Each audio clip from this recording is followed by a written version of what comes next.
Thank you.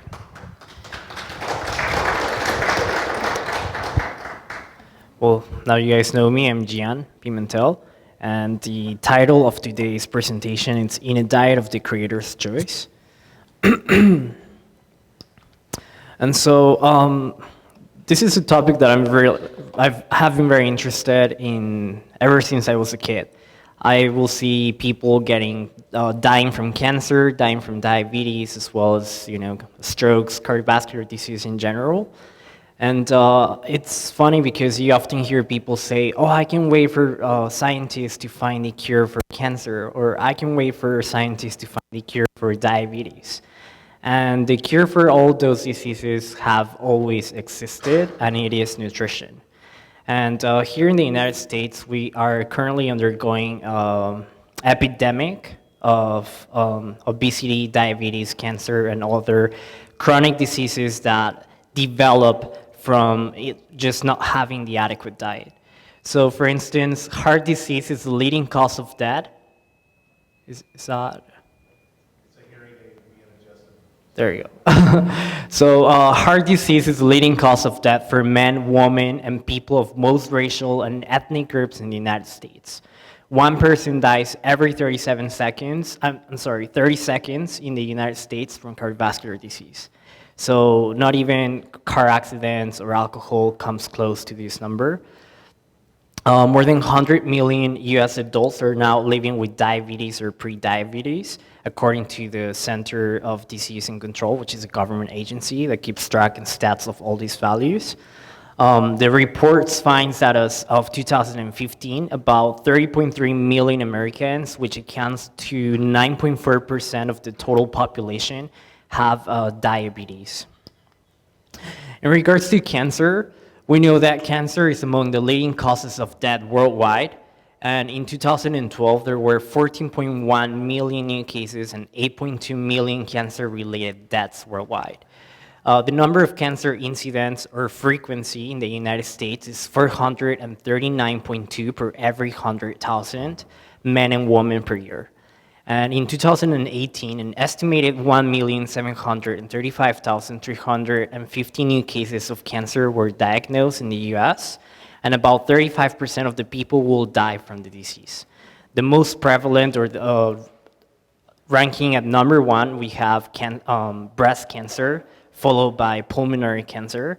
Then we have prostatic cancer, colon cancer, skin cancer, cancers related to the urinary bladder, as well as cancers related to your lymphatic system. So when we look at the worldwide values or the stats, we see that the number of new cases per year is expected to rise to 23.6 million by 2030. And to be honest with you, most likely these numbers are not even accurate. They're probably much higher than what they expect or what it's being thought. The problem here is that, like I said, all of these different diseases, people often say, when are scientists going to find the cure?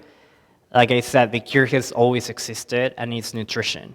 And God, since the early beginning, when he created this world, in Genesis 1:29, according to the King James Version, it says, "And God said, Behold, I have given you every herb bearing seed, which is upon the face of all the earth, and every tree in which is the fruit of the tree yielding seed, to you it shall be for meat." It was never God's intention for us to get a corn, put it into a plastic bag, make it into crackers, and put it into a box of cereal filled with sugar. It was never God's intention for us to make cars, put gas on our cars, and drive through a drive-through of McDonald's for us to feed ourselves, right? It was never God's intention for humans to kill other animals which have feelings and are alive, for us to just feed ourselves and satisfy our pleasure, right? It was never God's intention to be like that. He created a perfect Garden of Eden until where men and Adam and Eve were granted to eat everything except of one tree. But the disobedience of humankind has led us to what we see nowadays. And right now we're living the consequences of sin for almost 6,000 years, right? Or something like that. But now you should be wondering, some people say, why are kids being born without a limb? Why are kids being born with cancer or leukemia? These are all consequences of bad choices that often, as we ourselves do, or even our ancestors, and we just leave the consequences of those acts.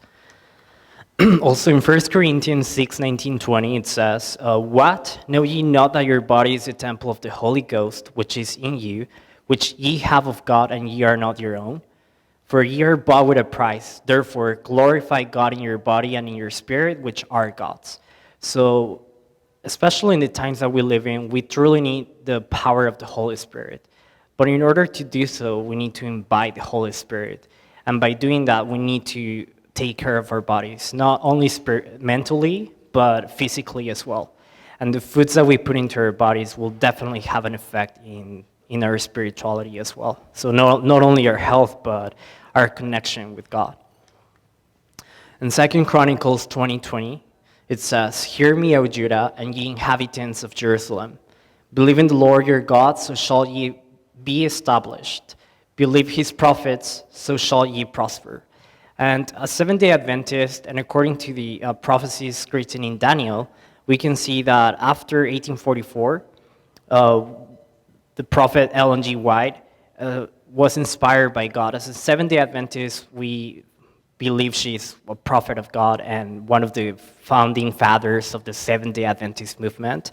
She has written, and she's one of the most published and referenced authors in the world.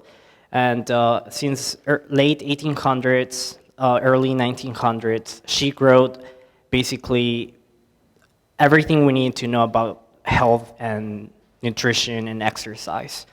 However, not everyone has, not all of us have followed what she warned us that it was going to happen. In one of her books, The Ministry of Healing, written in 1905, she has 8 different natural remedies that she claims that because she was inspired by God again, she claims that these are the 8 fundamental things that we need to follow and practice in order to find the healthy and happy life. Number 1, you can see the cloud, but it's pure air. Then second, we have sunlight. Then third, we have temperance. Fourth, rest. Fifth, exercise. 6, proper diet. 7, the use of water. And 8, trust in divine power. And as you can see, all of these different keys right here have been affected by the enemy. He has affected our pure air. He has affected our sunlight because now we work from 8 a.m. to 6 p.m. and we never expose ourselves to sun anymore. I mean, maybe some people do, maybe some people don't. Temperance, rest, exercise, all of these have been affected, and no wonder why so many people are dying, right? The reason why I highlighted proper diet is because that's my emphasis, and that's what I'm going to focus on today's talk.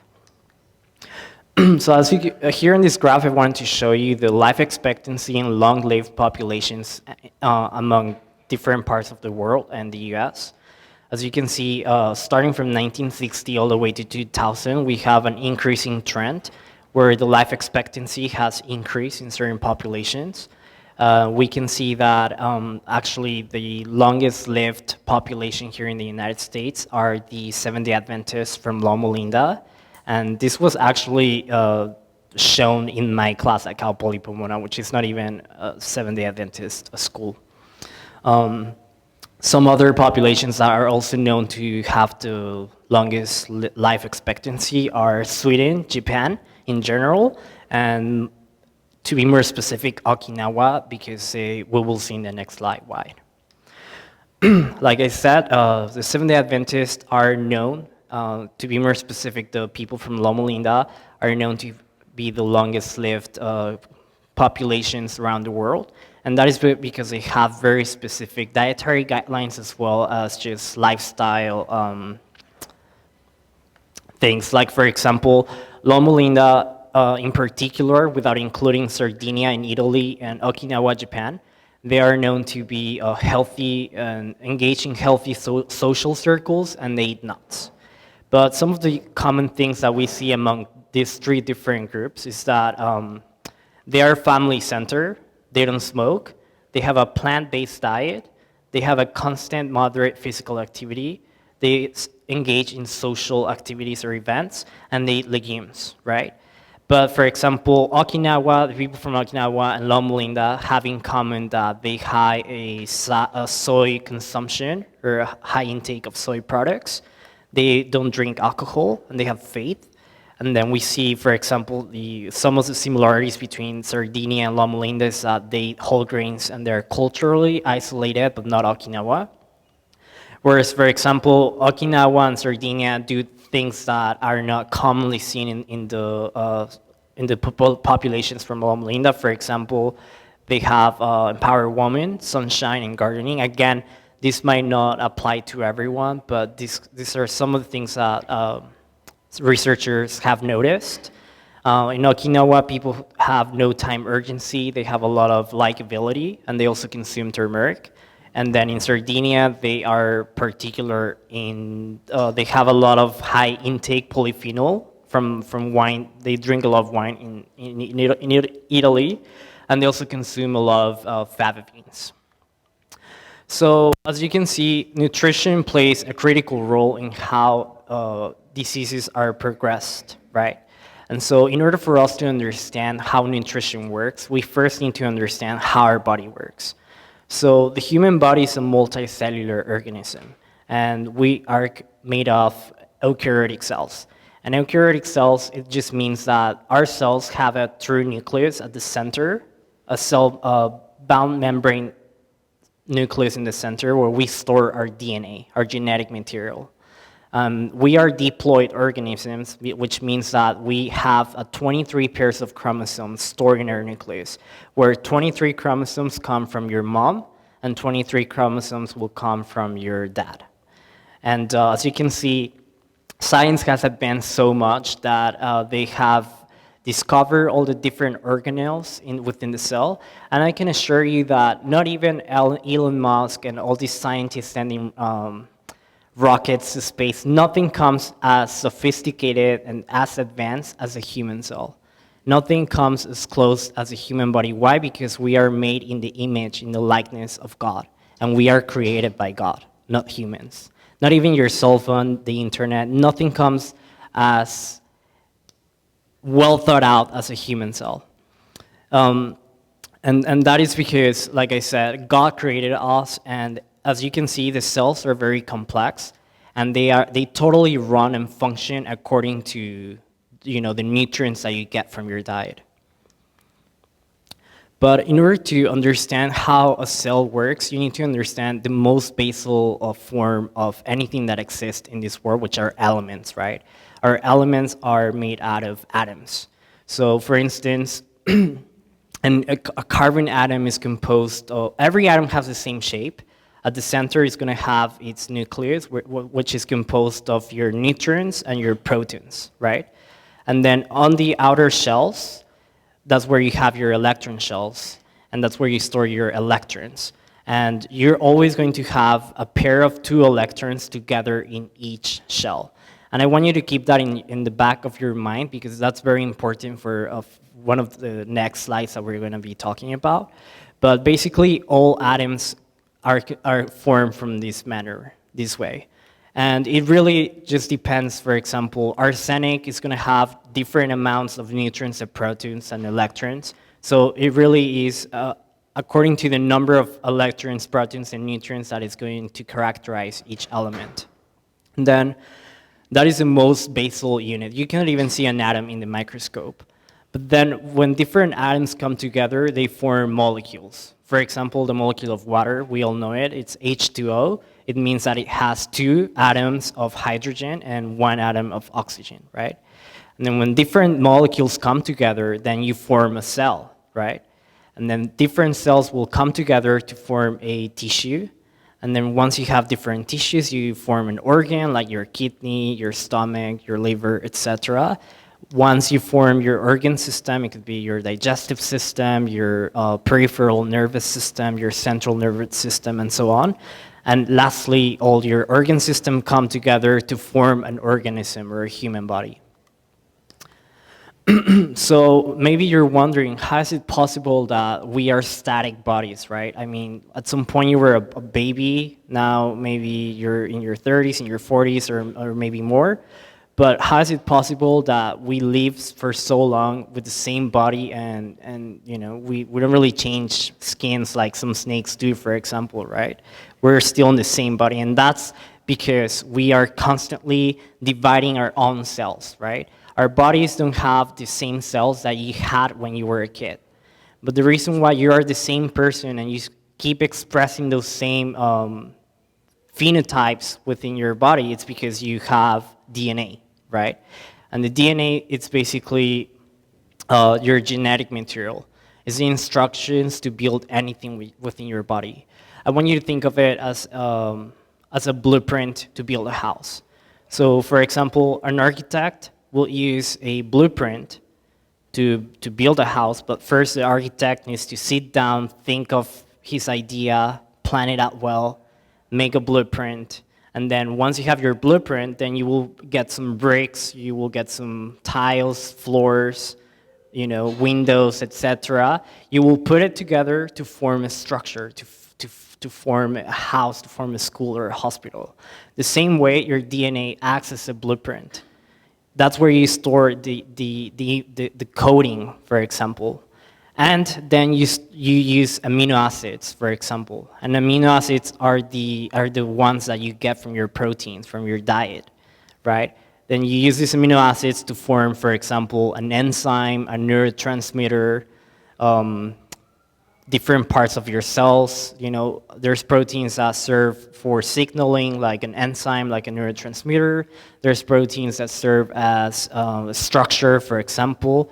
There's some that are mechanical proteins, like the ones that allows you to flex and bend your muscles, for instance. So if you think about this, if there was an aberration in this process, imagine what can happen, right? This is a very complex, I try to simplify it in the way you see it in the screen. But this is a very complex process, biochemical process, and it completely, fully relies on your nutrients, on your diet. So if you don't have the appropriate diet, all this process is going to be affected. And that's why your cancer cells begin to form, and they begin to proliferate and metastasis until it affects your entire body, and sometimes it's too late, right? So there are different compounds that we know as carcinogens. And these carcinogens are chemicals that have the capacity to enter into your body, into your cells, and destroy your DNA. So it's like me going to the architect. Maybe he's not paying attention, and I go and delete something from the blueprint. Maybe the architect is going to be able to build a house, but at some point that house is going to collapse because it's missing something from its original blueprint. So that's basically how carcinogens work. And so far, the CDC has listed about 131 carcinogens. You can find it online. Just Google it, carcinogen CDC list. And there's 131. However, I think the numbers are a lot higher. And that's because the food industry is corrupted. They create foods and products that they want you to eat, maybe in purpose, because people only care about nowadays about money and profit, and we eat them, and they cause diseases. So there's a lot of stuff out there that are harming people's lives and people's health, but they don't say the truth because it's not convenient, right, for some people. But some of the most clear examples of carcinogens are polycyclic amine hydrocarbons. You can find this in anything that is barbecue. Even your toast, when you over toast it and you see that black accumulation on the outer, those your favorite part. Those parts are carcinogenic. As soon as they enter into your body, they are activated into radicals, and they can destroy your DNA, your proteins, and the cell membranes, and lose structure of your cells. Another clear example that we all know is radiation. Also, pesticides and herbicides that are being utilized in our food supplies in agriculture. Also, pharmaceuticals are a source of carcinogens. Heavy metals, for example, lead, cadmium, mercury, and arsenic. A lot of people, I'm so mad at my parents because they live in Mexico City and our house still has an asbestos water tank. And I'm telling my parents, like, why do you have this here? But some people, I don't know if you guys heard about Flint I think it's Illinois or Michigan. An entire city is dying because of their pipeline system. Another example is obviously alcohol. Some toxins as well as some viruses like HIV can cause you cancer. Asphalt fumes, so every time you're driving on the freeway with your windows down and you're breathing all that air, those are all carcinogens. Obviously, cigarettes have a ton of different carcinogens. And also, these are just a few examples, right? But all the chemicals and all the products of combustion from your car, all of those are carcinogens. So, like I said, carcinogens, as they enter your body, they create free radicals. And you can really see it on this image, but this is an atom right here. And remember I told you or I showed you that the electrons are always in pairs in each shell, in each orbital. But if you notice, this is supposed to be one orbital, and then this is the outermost.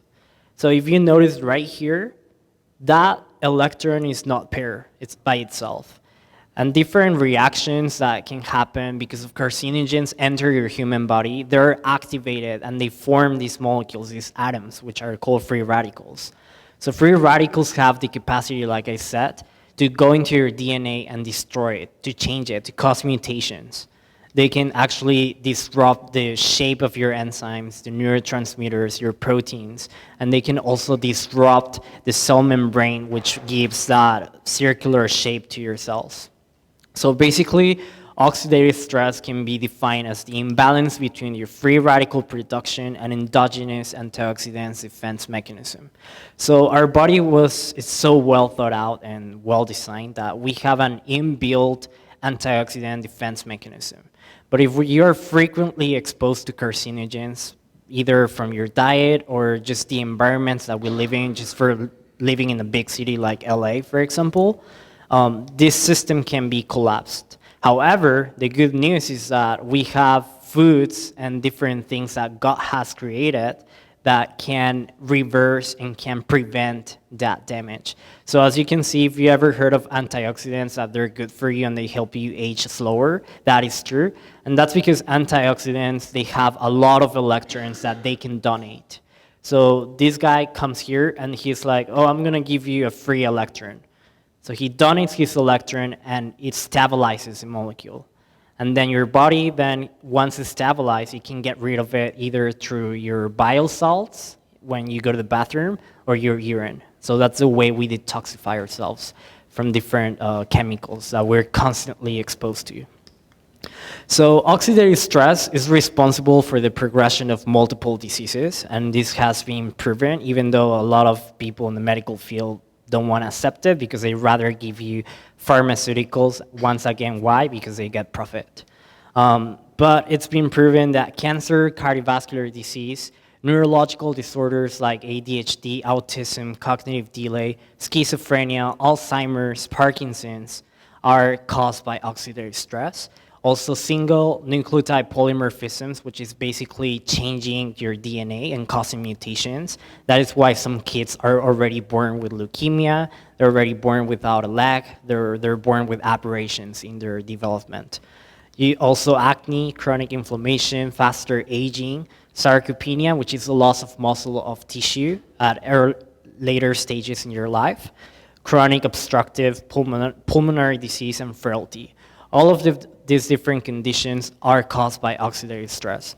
And the list goes on. I mean, there's basically almost every single disease that exists today is caused by oxidative stress. But the good news for you is that a well-balanced diet can protect your body from oxidative stress. God knew what was going to happen in this world. And in his vastly mercy, he left everything we needed to protect ourselves. And if we follow a well-balanced diet, we will be fine. We can actually reverse a lot of these diseases. You can actually reverse cancer, diabetes, as well as neurological problems. For example, something you need to understand from nutrition is that when we say essential, it means that it is essential. You cannot stop having that nutrient in your body, otherwise you would see an effect, right? And it will be displaced as a physiological symptom to eventually become a disease, right? That's why people who don't have or have an inadequate diet, they are prone to even, for example, get cancer. Or people who have over access of nutrients can also get cancer or different diseases. So always, everything has to be balanced, right? That's why temperance is a key element, part of nutrition. But the three essential macronutrients, which are the ones that provide calories to our bodies, are carbohydrates, which are your sugars, proteins, and lipids. Nowadays, a lot of, especially in social media, there's a lot of trends of diets like the ketogenic diet or diets that completely shut off carbohydrates from your diet. Those diets are not healthy. Carbohydrates, sugars are healthy for you. You just need to know which type of sugars you need to be consuming and which ones you need to be avoiding. Same way for proteins. Some people claim that vegetarians don't meet their adequate intake of protein. That's a lie. You just need to know which sources are good for you and how to balance your amino acid intake. And then we also have lipids or fats. Fats are crucial for health. You cannot have a diet without fats. Those are essential. And I will show you what happens when you cut off lipids or fats from your diet. But once again, you just need to know which type of fats are healthy and good for your body. In addition to that, we have the essential micronutrients, which are 13 vitamins and 16 minerals. That means that you also need all of these vitamins and minerals to maintain your life or keep homeostasis, right? So that you don't die. Vitamins can be classified as either your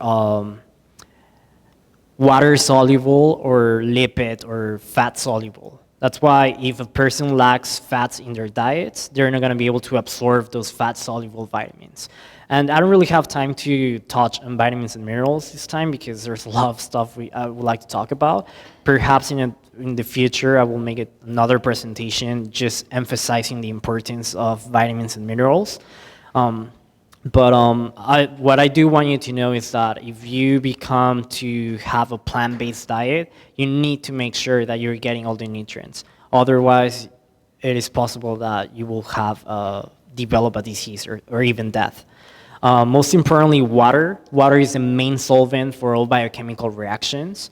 Nothing will ever happen. Not a single chemical reaction within your body will happen if there's no water present.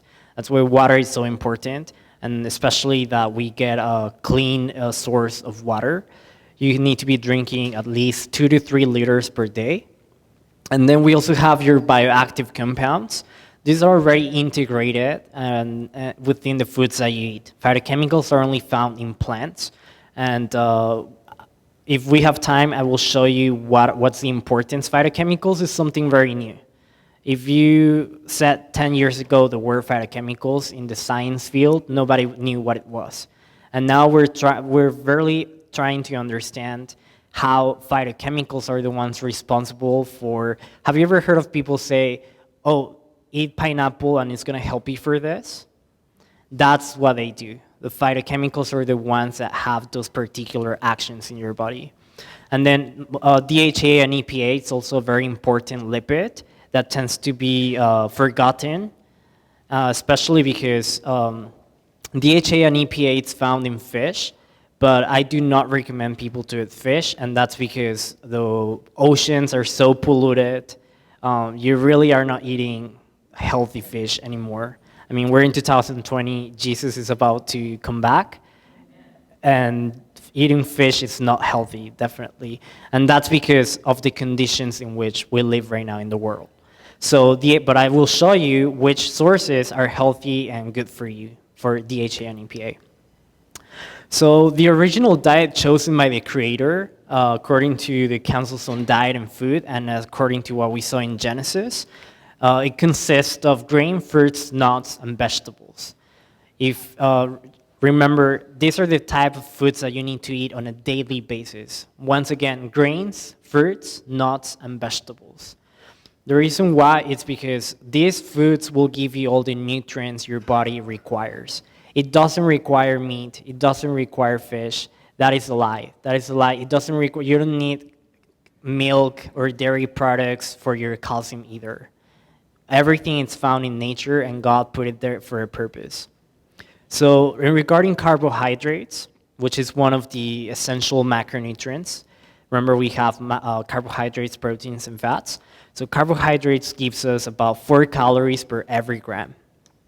So, they are actually the major source of energy fuel in the average human diet, and they supply about half or more of the total caloric intake. So, most of your energy, so your energy, it's also a very complex biochemical process, but essentially when you're making energy in your body, you create a molecule that is known as ATP. And ATP is mainly derived from carbohydrates. So as you can see here on this graph, for example, in the intake of 90 grams of glucose, it will be distributed to your body in different ways. About 15 to 20 grams will go into your brain, and that's because glucose is a major source of energy for your brain. Then 20 grams will be stored in the liver as glycogen, and glycogen is basically this branch complex structure made out of glucose units, and we store it in the liver for energy emergencies, for example. If you go under starvation, your body's like, oh, I still have some storage in my liver. The same thing happens in your muscles. About 20 to 45 grams of those 90 that you consume, 20 grams will be made into ATP, which is your energy molecule in the body, and the other 25 grams will be stored also as glycogen. So, for example, people or athletes oftentimes, when they engage in heavy exercise, they will use the glycogen they store as an energy source when they're working out. And then the other 2 grams will be stored in your adipose tissue, which is your fat tissue, and it will be stored in the form of triacylglycerol. So can you imagine what happens when you consume a lot of carbohydrates? At some point, your brain, your liver, and your muscles are going to be okay. They're not going to want more because they have a limit. But everything else is going to turn into fat. That's why watching your carbs, yeah, it's important. It's important not to exceed, not to overtake it, but it's definitely not a good thing to avoid carbs at all from your diet. Unless you really have a very special case that you went to, a clinical dietitian and your doctor told you this is what you need to do for right now, then you do that. But for normal, healthy humans, you don't need to cut out carbohydrates from your diet. So roughly half of the dietary carbohydrates in the form of polysaccharides, you will get them from cereal grains and vegetables. So good sources of carbohydrates. Make sure it has fiber on it, right? When you go and buy bread, don't buy the white bread because they already remove all the fiber. Make sure you're getting the whole grain or the whole wheat grain, actually. It has to say whole wheat grain because whole grains are a whole different thing. They also have refined carbohydrates within it. So, of course, all of the grains and vegetables like sweet potatoes are really good sources of carbohydrates. Here is just a graph to show you all the different kinds of carbohydrates there are. We can classify them as simple carbohydrates or complex. Basically, what we need to focus on are the complex carbohydrates, especially the polysaccharides. So like I said, starches and glycogen, all of these carbohydrates right here are the ones that will provide the best energy supply for your body. Whereas if you take, for example, let's say fructose, like the high fructose syrup you find in sodas, for example, that is not a very healthy type of carbohydrates. Those are the ones you need to be avoiding. And then here, your oligosaccharides are the fibers that we can't digest, like xylem, for example. And but however, even though humans cannot digest them, they play an important role in your microbiome, which is also an area of research that is barely scientists have started to understand more about it, and it's critical for the functioning of your body. So I'm sure you guys know this already, but the dietary fiber refers to the non-digestible carbohydrates and lignin that are intrinsic and intact in plants. So usually when you buy I don't know, like a baked product, it's processed, they removed the brown layer. So they remove all the fiber, which is beneficial for you, and they also remove all the vitamins. So you're only getting, the simple refined sugars, and those are the sugars we need to be avoiding. So in general, we can classify fibers as two kinds. We have the soluble and insoluble fibers. Your insoluble fibers is more like xylem, for example. It just creates bulk. So it helps you basically they expand in your colon, and they stimulate the lining of your colon, which is a good thing for you. Whereas your soluble fibers, they're gonna form a gel-like structure because they're going to be soluble. They're going to interact with the water found in your foods, and they're gonna be fermented. And when these are fermented, guess who makes that fermentation? Your microbiome, the colon, the bacteria found in your colon. And so actually there's more bacteria in your colon than cells in your body. They're just so tiny that it's hard to understand it, but there's actually more microbiome in your colon, and it plays a critical role in your health. And according to how you feed yourself, you're gonna be feeding those bacteria as well. So the recommended adequate intake for children and adults of fiber is about 14 grams per every 1,000 kilocalories. Some of the benefits for intaking fibers is that they delay the gastric emptying. For example, that's good for us because as your foods run through your system, through your stomach, through your small intestine, eventually to your colon, it's good that it's a slow process so that your intestinal cells are able to absorb all those nutrients. Otherwise, I don't know if probably it has happened to you that you eat something and then right after you're maybe at McDonald's and you go right away to the bathroom, and that's because it lacks fiber, the foods are running too fast through your colon, and you don't actually get to even ingest or digest all those nutrients. It can also help you reduce the mixing of gastrointestinal content with digestive enzymes. And this is beneficial because it's going to help you lower serum cholesterol, your blood cholesterol, as well as your LDL cholesterol, which is a bad type of cholesterol that tends to accumulate in your blood vessels, and it's associated with cardiovascular disease in general. It will also attenuate the blood glucose response, and that's because the fibers stimulate the release of glucagon-like peptide 1, which is a molecule associated with a high fiber intake. And what it does is that it's going to help you have to use less insulin. So for those who suffer from diabetes, having a rich fiber diet is going to be beneficial for you.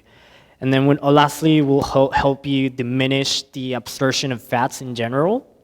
It will increase fecal bile acid excretion. And like I said, your bile, it's stored in your gallbladder, and it's released every time you eat something, it's released to emulsify the fats. So the process of emulsification is necessary to be able to absorb the fats into your cells, right? But this is beneficial because fibers is going to promote the fecal bile acid excretion, and that's because sometimes a lot of the toxins that accumulate in our bodies are not soluble in the urine, right? Because of their chemical composition. So those compounds or toxins are more similar to what you will see in bile. That helps you kind of release and get rid of all those toxins. It will also help you lower serum cholesterol concentrations, and fiber will also help you absorb better minerals, carotenoids, which is a type of vitamin, as well as the phytochemicals that I was mentioning earlier. Once again, fermentable fibers are beneficial for us because we have the microbiome, which is a population of bacteria that live in the colon. I don't know if you guys heard of the prebiotics and probiotics. They're becoming like a trend right now. People taking kombucha or taking pills. To be honest with you, people are just wasting their money, and that's because the industry loves to create products to rip everyone off. But all you have to do is have an adequate diet, and you're gonna be feeding that bacteria. So we're gonna see, like for example, all these fermentable fibers, they go into your colon, and those bacteria are going to metabolize it. They're gonna break it down, and they're gonna create short-chain fatty acids. And these short-chain fatty acids are molecules that increases water and sodium absorption in the colon, for example. They promote the acidification of your colon, which would inhibit the propagation of those bad bacteria, those pathogenic bacteria. So even though it says acidification, the pH of your colon is a very specific pH. So if you don't have the appropriate diet, that pH changes. But if you're having a lot of fiber intake, especially the fermentable fibers, it's going to cause the acidification of your colon and therefore promote those beneficial probiotics, right? Then it will also inhibit cholesterol synthesis. Also, the molecule serves as an energy source for the body. It will improve colonic blood flow, therefore being able to absorb more nutrients into your system. It will enhance or improve your immune system, and it will also prevent the abnormal cell populations that tend to form like polyps or diverticuli, which are associated with colon cancer. So the type of fats that we need to be avoiding are the simple sugars, the added sugars. These are commonly found in anything that is processed, that comes in a box or in a plastic bag. They add sugar to it. Candies, for example, cakes, all of that stuff, it's going to have added sugars. And the frequent and abundant intake of sucrose, which is your table sugar, is associated with multiple epidemiological studies that are associated with the cancer of colon, stomach, and cervix. In regards to protein, it's also a very elemental and essential nutrient. Proteins give us about 4 calories per every gram. And proteins are essentially made out of amino acids. So your amino acids are required for the synthesis of body proteins and other important nitrogen containing compounds like peptide hormones, neurotransmitters, creatine. But like I said, proteins can serve as structure, they can serve as signaling, they have so many different functions. Basically, your entire body is made out of protein. In nature, there are 20 amino acids, but only 9 of those are essential, which means that the 11 other amino acids, your body has the built-in ways to create those amino acids. But the other 9 essential amino acids, you need to get them from your diet. So far, we have identified that soybean and quinoa are complete proteins, which means that they have all those 9 essential amino acids. But for example, beans maybe will have only 6. Or rice, maybe it's only going to have 4. That's why some people claim that vegetarians or vegans are not going to be able to get their appropriate protein intake. That's a lie. And that's because in nutrition, we have something called complementary proteins. And complementary proteins are basically 2 or more incomplete protein sources that when you combine them, they compensate for each other. So for example, grains are low in lysine, whereas beans and peanuts are low in methionine. When you mix your grains, well, for example, a burrito, you have your beans and your corn in the tortilla as well as maybe the rice. You complement each other so you get all your full amino acids and you have a complete protein, just like if you had a steak, right? Because meats are complete proteins. They do have all the essential amino acids, but not because they have all the essential amino acids means that it's beneficial for you. So this is important if you want to follow a plant-based diet. It's not healthy to just serve yourself a bowl of beans because you're going to be missing some of the amino acids. You always have to mix it with some sort of grain or with beans and nuts.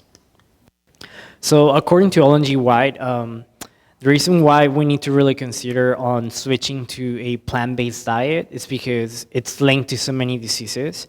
But according to Ellen G. White and the Bible, it says that the diet appointed man in the beginning did not include animal food. Not until after the flood, when every green thing on the earth had been destroyed, did man receive permission to eat flesh. In choosing man's food in Eden, the Lord showed what was the best diet. In the choice made for Israel, he taught the same lesson. He brought the Israelites out of Egypt and undertook their training that they might be a people for his own possession. Though them he desired to bless and teach the world, he provided them with the food best adapted for his purpose, not flesh, but manna, the bread of heaven. It was only because of their discontent and their murmuring for the flesh pots of Egypt that animal food was granted them, and this only for a short time. Its use brought disease and death to thousands, yet the restrictions to a non-flesh diet was never hardly accepted. It continued to be the cause of discontent and murmuring, open or secret, and it was not made permanent. By departing from the plan divinely appointed for their diet, the Israelites suffered great loss. They desired a flesh diet and they reaped its results. They did not reach God's ideals of character or fulfill his purpose. So the Lord, he gave them their request, but sent leanness into their soul. So, like I said earlier in 1 Corinthians, it clearly tells us that our bodies are a temple of the Holy Spirit. And it's not God's intention for us to eat animals. And now through science, it's proven as well. So what does the science say about meat? Multiple studies have shown that meat consumption is an important risk factor for multiple diseases, such as cancer. To be more specific, brain, lung, stomach, kidney, urinary bladder, uterus, ovaries, and prostate. Remember I showed you earlier that prostate is the second most frequent type of cancer in the US. Also, the meats that particularly favor the progression of cancer would be your red meats, like cow, lamb, and pork. Well-done steaks or grilled steak, and that's because of the black molecules that form on the burnt part of the steak. Fried meat, salted meat, bacon, sausage, ham, and similar cured meats. Basically. And because of time, I don't really have time to expand on chicken and fish, but let me tell you something. We're not eating the fish that people in the 1800s were eating. We're eating really toxins and chemicals that the food industry puts into these animals just to get profit. Lastly, I'm just going to touch real quick over lipids. I'm actually going to have time to go over the entire slide. So maybe, hopefully, you guys can come next time to keep on that. But lipids is also a very essential nutrient. It gives you 9 calories per every gram. They serve not only as dietary sources of energy and constituents of cells and organelle membranes, but they serve as fat-soluble vitamins, corticosteroid hormones, and other important molecules. Therefore, it's an essential nutrient. If fat is entirely excluded from the diet of humans, a condition develops that is characterized by retarded growth, dermatitis, kidney lesions, and early death. Studies have shown that eating certain unsaturated fatty acids like linoleic and alpha-linoleic or arachidonic acid is going to be effective by reversing these diseases. So the essential fatty acids that we need to be consuming are, again, omega-3 and omega-6. So sources of omega-6 are found in nuts, seeds, and vegetable oils like canola, for example, sunflower and safflower. Some of the benefits would be regulating your blood pressure and increasing your blood clotting. And then the other type of fats that you need to be also intaking every single day is your omega-3. And you can find that, for example, in flax seeds, hemp, chia, canola, and other oils. So these ones are responsible for reducing your inflammation responses. For example, if you suffer from, your knees hurt, things like that, it's most likely because it's lacking omega-3 in your body. It also helps you with blood clotting and lower your plasma triglycerides, which is your bad type of cholesterol. Here in this graph, I just show you real quick that some of the healthy fats that you need to be consuming. For example, your monounsaturated would be like avocado, your olives, your olive oil should be always in your kitchen. Your cashews, filberts, almonds, hazelnuts, macadamia, peanuts, pecans, pistachios, and other seeds. Some of the healthy polyunsaturated fats would be olive, cottonseed, grapeseed, safflower, pine, pumpkins, and sunflowers. For your omega-3 would be flaxseeds again, walnuts, chia, oil, and grapeseed. I do not recommend cooking with olive oil, especially if you cook in like high temperatures. That's because it has a really low burning point. So if you want to cook with healthy oils, the best one out there is the grapeseed oil. That's the best one you can utilize to cook. You can fry things, even though I do not recommend frying things because when you cook at really high temperatures, you create carcinogens in your foods. You might not be able to see them, but if you take them to the lab, we can see the carcinogens are there. So cooking at high temperatures in general is not good for you, but if you're gonna do that, then use your grapeseed oil and use your olive oil to spread it on your salads or things like that. And the last slide that I wanted to show you is your EPA and DHA. And EPA and DHA, people say that you have to eat fish because of this nutrient, and that is not true. You know how fish get this nutrient from? Algae. So it's just a chain of, passing the nutrients from one species to another. So all we have to do is go to the source. So try to make sure to eat at least once a week a source of algae. It's very beneficial for you. It has a very good fat, which is the EPA, DHA. It will help you lower your triglyceride levels and reduce the risk for cardiovascular disease in general. It will also help you reduce the symptoms for dry eye disease. And DHA levels are especially high in the retina in your eyes, in your brain, and in your sperm cells. Therefore, they're also going to help you protect your nervous system and therefore help you, think better and have more cognition. Some people say that certain people from Asia tend to be smarter. Have you guys heard of that? In school, they say that, and to be honest with you, a lot of people, it's true because of their diet. And they eat, different things that maybe here in America were not very common, or it's not very common to eat algae. But I do recommend to try to put it in your diet either as sushi or miso soup or something. And that's because it has a lot of protective molecules for your brain to function. And next time, I'm going to be talking about phytochemicals. That is actually my area of expertise in school. And I'm going to be teaching you guys how phytochemicals activate your detox enzymes and how it helps you age slower, revert cancer, and so on. Because of time, I don't really have time to go over that. But I want to thank you for paying attention and for being here.